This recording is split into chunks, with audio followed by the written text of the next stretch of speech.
Hello and welcome to Partners in Public Safety. This program gives us an opportunity to meet the men and women of the Wilmington Police Department, Fire Department, and the Emergency Management Office. And not only does it give us a chance to learn a little bit more about what these people do on a daily basis to serve the community, protect the community, but it also gives us as citizens an opportunity to figure out how we can work more closely with these people in law enforcement, in firefighting, and emergency management. I mean, it just makes sense for us to have a safer, more livable city if we work together, we cooperate, and make it just a great city. Wilmington is already a great city. But so with me right now in this first segment, joining us again are Corporals Mark Ivey and Jermaine Crawford.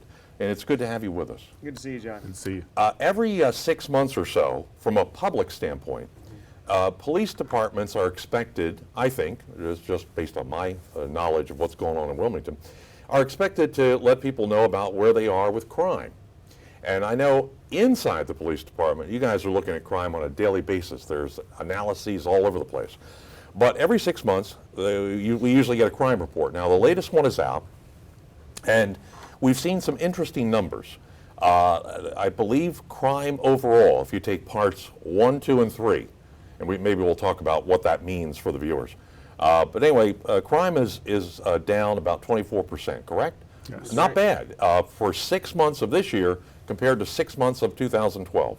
Let's talk about it a little bit. What do the numbers show us? Well, I think first the important thing is that you're right. We do review data constantly. And it's important for any organization to look at what you're doing and see how it's working, if it's effective. And if you're not being effective, you need to probably change what you're doing. So we're encouraged that right now we do have an overall drop in crime numbers, and I think that's important.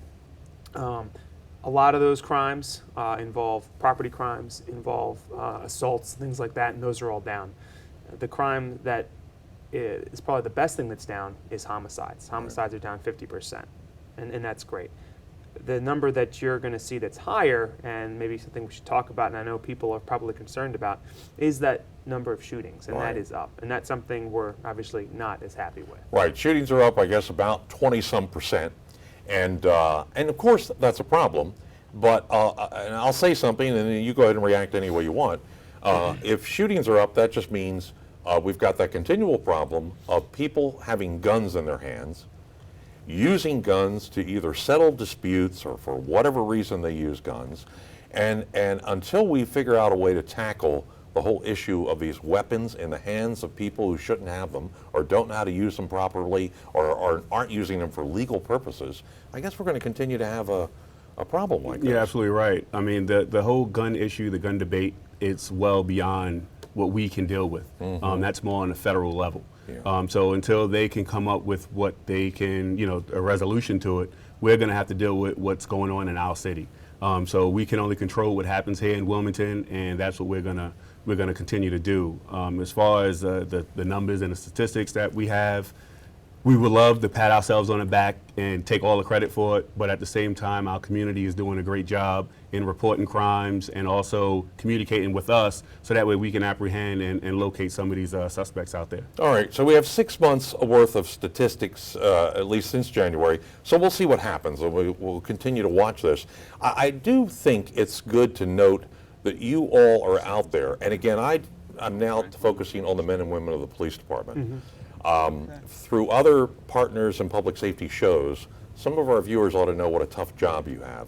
But you're doing this down numbers of officers. You're down to, what, 293 or something like that, where you should be up around 340. Yes. Right. So you've got fewer officers to work with, and yet we've seen some encouraging numbers. That's got to make you feel good.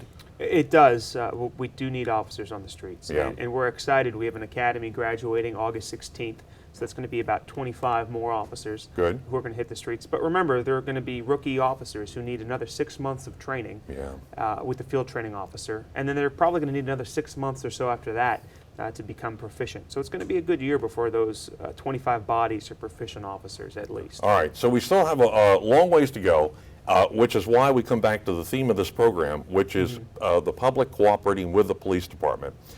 You see it every day. Not only do you see the silliness out there in terms of people taking guns and what they do with them, But you also see some very, very encouraging signs, because I've seen them through your news releases, in terms of what people are doing and they're responding. I hope we're getting over this, snitching is not good thing. I mean, it seems like more people are realizing you can take back your neighborhood if you cooperate a little bit and tell the police what's going on. Absolutely, and that's what's happening. We put out a press release not too long ago about how a mom turned in her son because she knew he had a gun and shouldn't have it.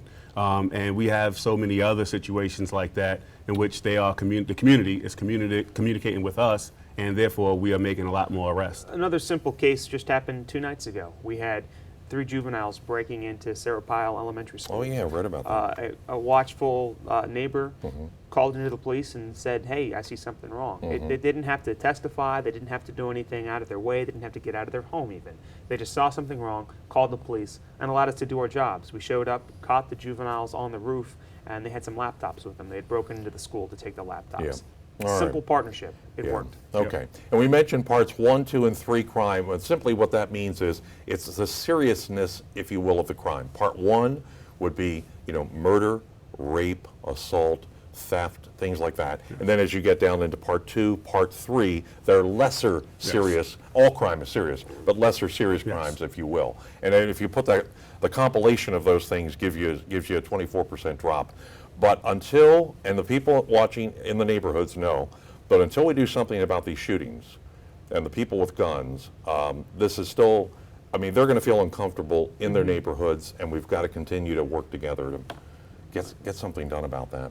So, And we're going to continue to target people who carry guns. We've got, you've seen the firearm squad. Yeah. We're going to continue to work it, but we need your help. We Yeah. need the community's help. alrighty, and one other quick thing, we've got a lot to do here in this short segment. Did you want to mention, though, a particular crime? Yes, on July 14th around 8 p.m., right on the 300 block of North Madison Street, right where the park is at McDonald's on 4th Street. Right. We had an incident where murder occurred. We are asking the community to please give us a call if you have any information regarding this incident. They could contact Detective Conkey at 302-576-3660. All right, very good. And do we have the victim's name out there on that one? Yes, it's a 26-year-old male. His name is Walter Shorts. Walter Shorts was Yes. lost his life. Yes. Okay. All right. Next up on this segment, coming up is Cold Case.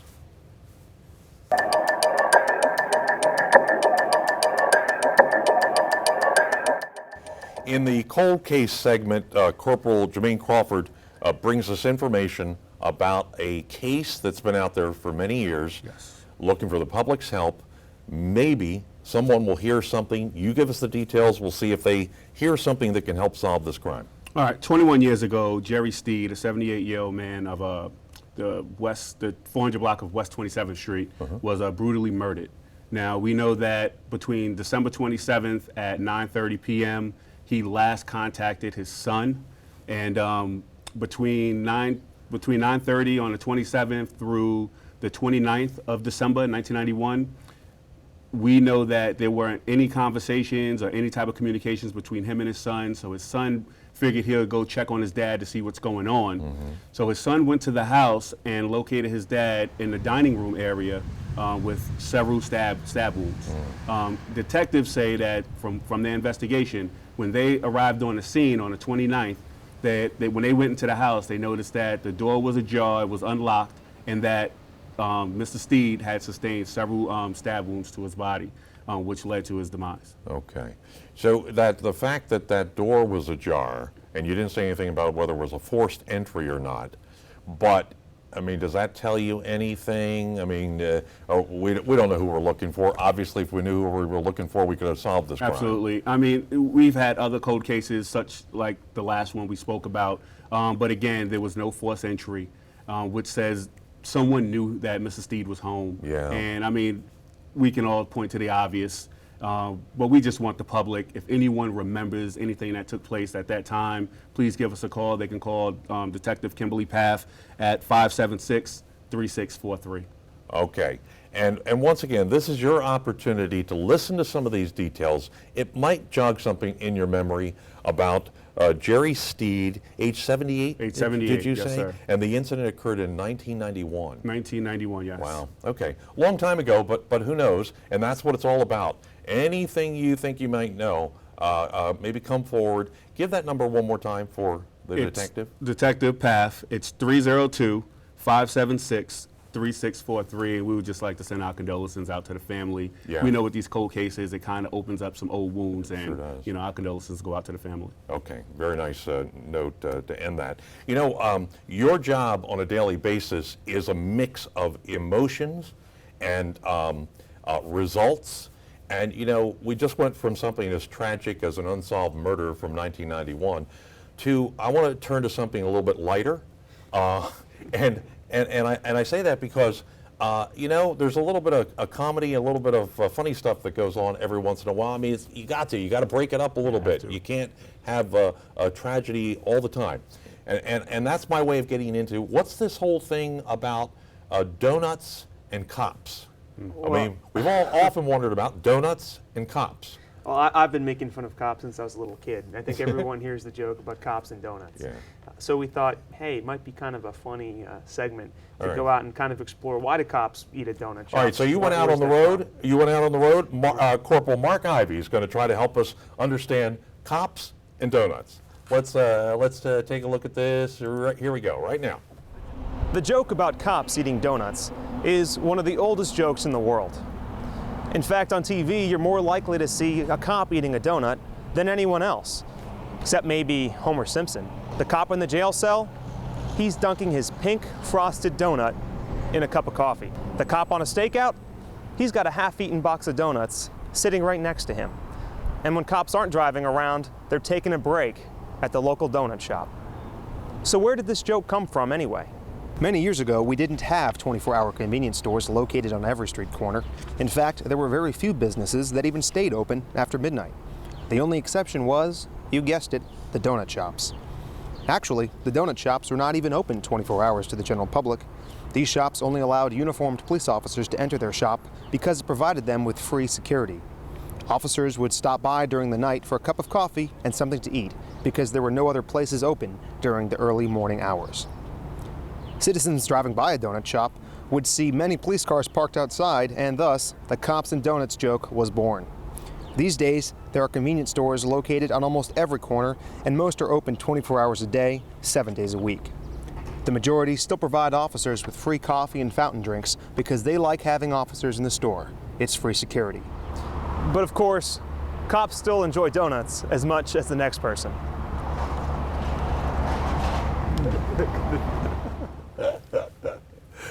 That was really good. All right, that was very good. That was fun. It was fun. The donut was good too. Well, you know, I'll be honest with you now. I hope I'm not the only one. When I in looking at that video, I mean, it makes perfectly good sense. Thank you for bringing us a little bit of a history. So stop, folks out there making fun of cops and them stopping at the donut Poor starving stores. cops. The only thing that was missing was we should have brought a donut for you to I know. have here on the set. What were we thinking? Yeah, you're right. Jermaine, did you eat them all? Listen, thanks, guys. Okay, always appreciate you coming by on Partners in Public Safety.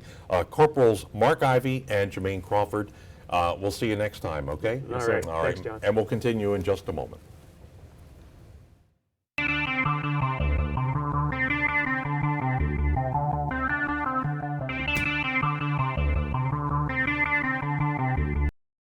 We are your Wilmington City Council, and we're also your neighbors. We're asking you to let us know about your community events, achievements, concerns, and issues. That's why we created a special email address that will connect you to all of us in City Council. Drop us an email about things going on in your neighborhood with Community Events 22 at wilmingtonde.gov. That's Community Events 22 at wilmingtonde.gov.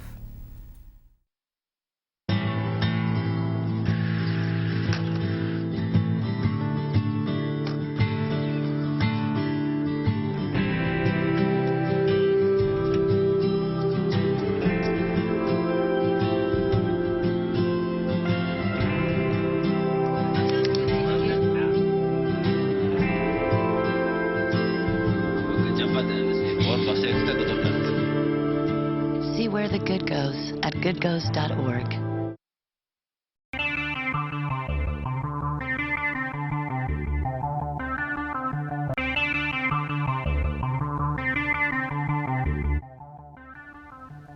We welcome you back to Partners in Public Safety, and this segment of the program focuses on the Wilmington Fire Department. We've had a chance in previous shows to learn a lot about what happens with our firefighters, how they do their jobs, and remember the point of this program. How can you work more closely with our firefighters? They're in our communities. We see our fire stations all over the city of Wilmington.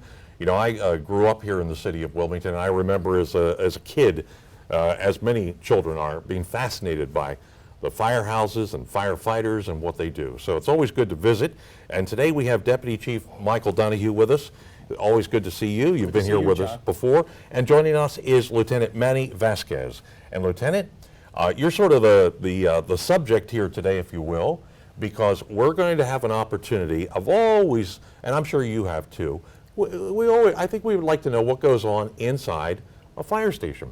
And we know that firefighters are at the call 24 hours a day if, God forbid, something happened in our communities and they have to respond. But they're also at these fire stations many hours of the day when they're not actually out performing their duties. And so you, Lieutenant, are assigned to Station 4, Yes. which is at 22nd and Tatnall. Yes.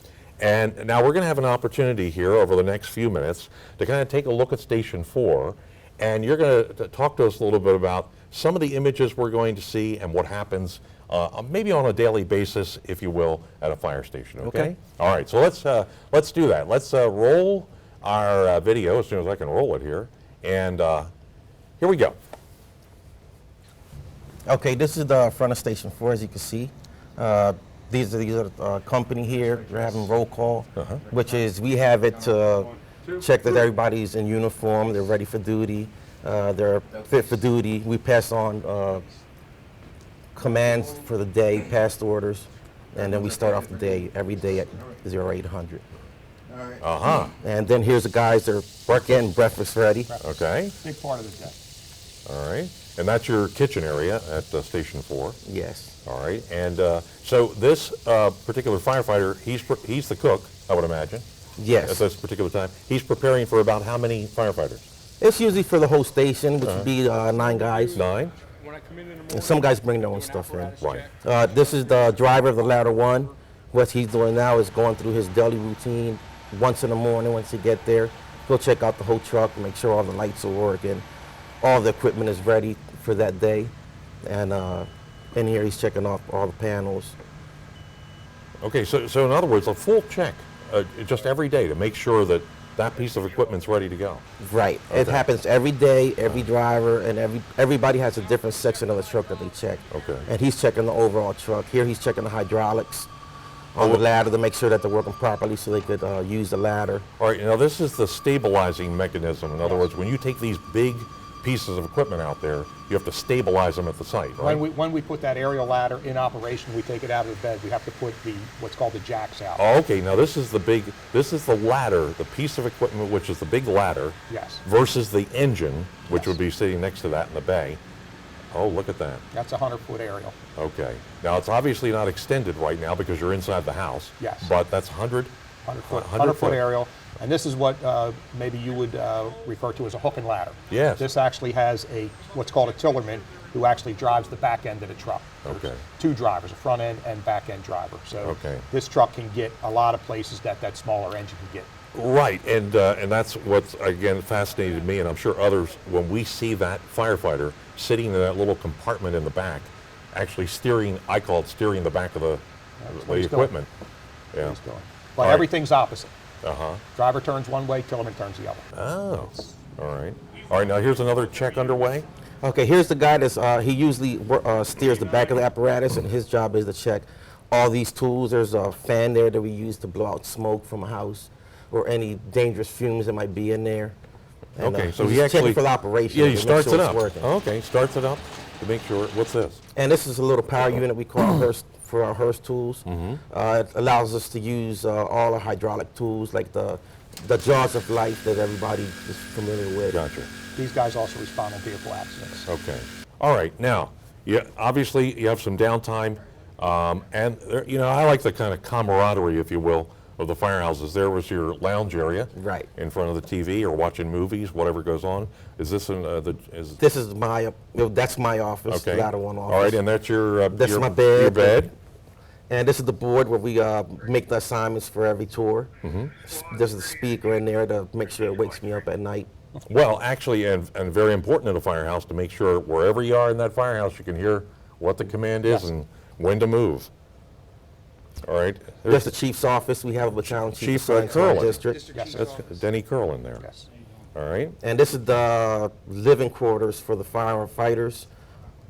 They're doing their daily cleanup, which they do every day, sweep, swab, throw all the trash out. This is where they sleep. Okay. And what do they do? They each have their own sheets, and I mean Yes. they're empty right now. Yes. Okay. And they place those on there, and that's where they sleep Yes. for the evening. Yes, these guys work 24-hour shifts. Okay. Basically 7 a.m. to 7 a.m. the following day is All right. Now this is important. I mean, you guys have to, what you do is strenuous, so you got to stay in shape. Right. And Every fire station has a weight room with pretty much the same amount of equipment as here. And as long as you have free time, you can go ahead. They feel free to use it whenever. Right. All right. Now we see. Is this? This looks to me like your booths, and you're at the ready. You're ready to Yes. go. Yeah. I'm going to come back and ask a question about that. Remind me to come back to the at the ready, if you will, with the booths there. This is now you're moving this ladder, this 100-foot ladder truck, right? Yes. Right. Okay. Now I think we're actually going to take a little bit of a ride. Yes, this would be the view from the Tillerman seat. Okay, from the back. Yes. All right. And what this shows us is sort of gives us an idea, if you will. Well, it does right now. Look at this, maneuvering the streets of Wilmington. This is a wider street, Yes. but you've got to be able to get these things down our more narrow urban streets that we have in Wilmington. Yes, you have to turn from a narrow street onto a narrow street many times. Well, there you go. It looks like you're going to, now, okay. That's right in front of the station. That's in there. front of the station. Yeah. Okay, now this is this the backup coming Yes. up? Okay. Now watch this, folks. This is backing up back into the bay in the fire station. And how does this, how's the driver in the front, and I'll call him the driver in the back, they're just obviously they get down the routine, but this is pretty fascinating to see this happen. They do have communications. They have headsets. They can talk to each other. Okay. And but these guys are good. They can put that thing just about anywhere. All right, now on television, when we're shooting shows like this, we call it one take. In other words, you don't want to have to go over and reshoot the video. Do you guys do it in one take? Yes. Okay. Oh, yes. That's great. Very good. I was just, I actually had a chance to look at this prior to the show yesterday, and I was just fascinated we really don't think about the ability to maneuver some of this equipment and the size of it. It's a large piece of equipment. Yeah. Now, one quick question at the ready is, so in other words, if I were to go into a firehouse, are the booths and your firefighting gear, they're ready for you to hop into and out on a truck Yes. and go? Yes. Right. All right. We're out the door in a minute and a half from the time of dispatch. We're on the road. And I think it's important for those viewing the program to understand, look, many of you may be familiar with different kinds of setups around the country or around the county as far as firefighters are concerned. We are very fortunate in Wilmington to have, in fact in Delaware, we're the only paid, if you will, regular fire service, whereas the rest of the state relies on the volunteers. Yes, sir. So therefore, that's why we just thought it would be fun to take a moment to look and see what happens inside a firehouse, because that's where you live and that's where you conduct your business and so on. So, good. Well, I've enjoyed it, and I hope all those watching the program have enjoyed it too. And we thank you both for visiting with us and giving us a chance to find out what happens on in a condensed version anyway, daily basis in a firehouse. Our guests have been Deputy Chief Michael Donahue and Lieutenant Manny Vasquez. Thanks very much, and our best, as always, to all the men and women of the Wilmington Fire Department. Thank you. Thank you. Okay, thanks for being with us. Anytime. We're going to come back in just a moment, and we'll have some final thoughts on partners in public safety.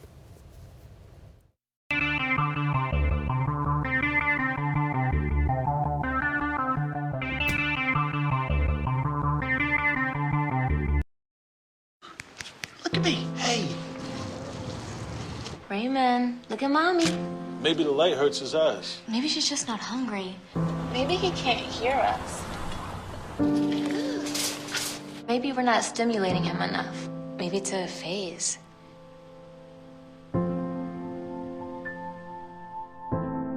Avoiding eye contact is one early sign of autism. Learn the others today. The sooner it's diagnosed, the better. All right, give me a spot. You know my motto, safety first. They could be dangerous. I think we should call animal control. Animal control? To be safe. Don't worry. Just... I got this. It's a new motto. You don't have to be perfect to be a perfect parent. There are thousands of teens in foster care who don't need perfection. They need you.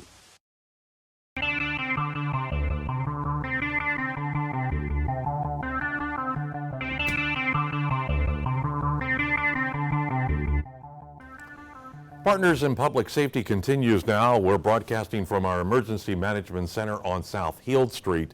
It is, of course, the summer, and it is hot, folks, and I know we all know that. Summer is here. It brings excessive heat. The American Red Cross reminds us, along with many other agencies, including our Emergency Management Center, that there are steps we can take to stay safe in this summer period. I mean, just think about it. Look at what we've gone through so far in this summer period. It's not over yet. And so I think it's very important that we just take a few moments to go through some tips on what we can do for ourselves, our families, even our pets. Never, of course, and here's a list. Just look at this list. Never leave children or, of course, pets in a car. You know, the temperatures inside a car can reach about 120 degrees within minutes. Some other pointers for us: stay hydrated by drinking plenty of fluids. And you really want to avoid drinks with caffeine or alcohol. Avoid extreme temperature changes if at all possible. Wear loose-fitting or lightweight, light-colored clothing. You want to avoid those dark colors because they absorb the sun's rays. Slow down, stay indoors, avoid strenuous exercise during the hottest part of the day. And of course, you should have enough common sense to know that you should postpone outdoor games and activities until it cools down, maybe later in the day. Use a buddy system. That's very important when working in excessive heat. And then take frequent breaks when you're outdoors if at all possible. And you want to check on family, friends, and neighbors who do not have air conditioning. Or those in your family or people in your neighborhood who you know spend time alone and are more likely, of course, to be affected by the heat. And then check on the animals. Check on your animals. Can't say that enough. Frequently, you want to make sure that they're not suffering from the heat either, and make sure they have plenty of cold water. So there you go. Some tips as we move through the summer. Fall's maybe right around the corner. Who knows?